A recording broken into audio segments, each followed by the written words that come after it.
The hyperboss, master of the to-do list.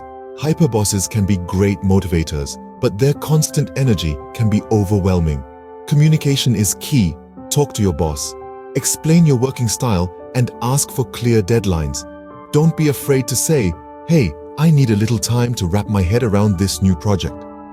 Set boundaries. Don't be afraid to politely shut down last-minute requests if they overload your plate. Explain you're already swamped and you prefer to deliver high-quality work on time instead of rushing. Match their energy. Sometimes, when a deadline looms, mirroring your boss's energy can be helpful. Show them you're on top of things and ready to tackle the challenge. The Energizer Bunny spouse. Keeping up can be exhausting. Your significant other might be a social dynamo, thriving on non-stop activity, while you find solace in relaxed evenings at home. The difference in your energy levels can be as stark as night and day. Embrace this as part of your unique dynamic. Here's the key: balance.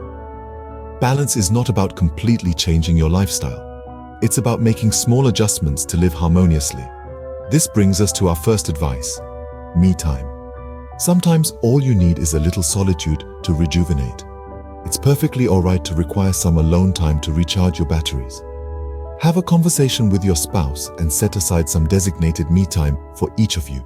Utilize this time to engage in activities that bring you joy, peace, or simply to catch up on much needed next. Let's talk about compromise. It's not just about planning activities together, it's also about finding common ground. You can strike a balance by taking turns in choosing activities. Perhaps one weekend you could join your spouse on an exhilarating hike they enjoy, and the following weekend you could cozy up for a movie marathon that you love. Finally, communication. We can't stress enough on this one. Open, honest, and frequent communication is the lifeline here. It's crucial that you let your partner know your energy capacity and what you need in order to feel content. Communication is key. Again, be honest and open with your partner. Let them know your energy level and what you need to be happy. The friend who FOMOs everything, saying no is okay. Let's dive deeper into the realm of friendships. We all have that particular friend in our life, the one who's always eager to dive into the thrill of the moment, whether it's impulsively deciding to attend a concert that's happening tonight or suggesting a road trip out of the blue. This friend's spontaneity can be infectious, sparking joy and excitement with their daredevil antics and impromptu plans. While the spontaneity from this friend can inject a unique form of fun into your life, it can also lead to unwarranted consequences. The constant adventures and last-minute plans can exhaust your energy reserves, empty your wallet faster than you can refill them. It's essential to remember that honesty about your limitations is crucial in such situations. You don't need to say yes to every plan or idea thrown your way. Let your friend know that while you admire their zeal for adventure and spontaneity, you can't always be expected to keep up with their energy levels and financial demands. It's important to convey to them that you value their company, but their spontaneous plans frequently challenge your comfort zone. To address this, suggest alternative activities that are more in line with your budget and energy level.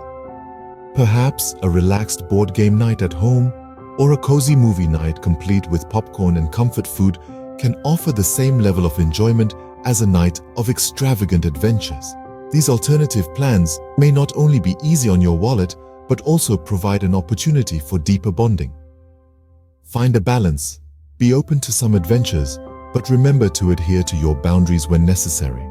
A genuine friend will understand and appreciate your honesty, respecting your limits and finding happiness in the time you spend together.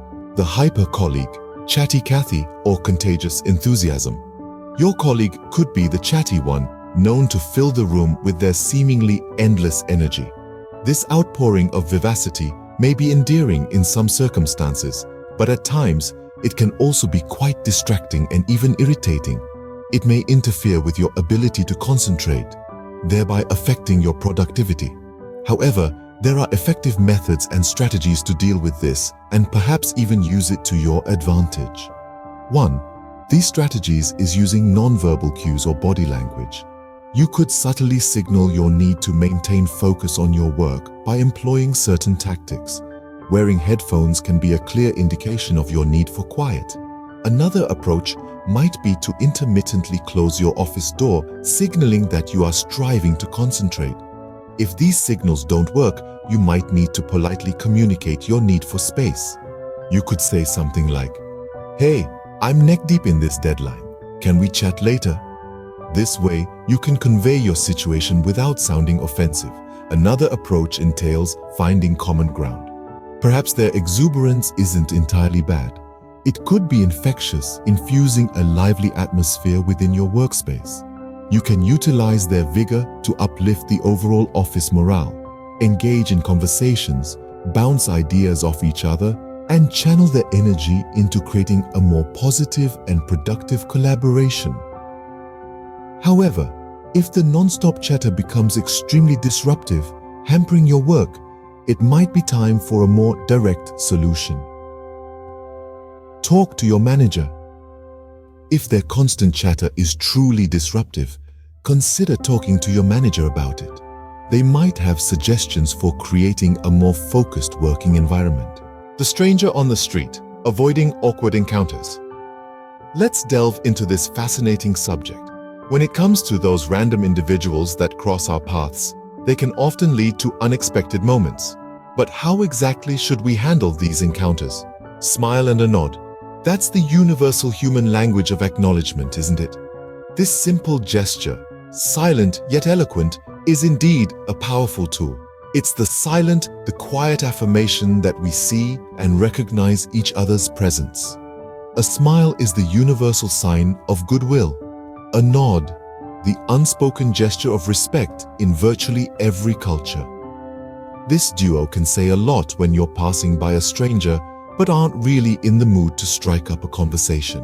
There's an art to a quick, friendly smile and a slight nod, just enough to convey your acknowledgement and then swiftly moving on, avoiding any unnecessary awkwardness.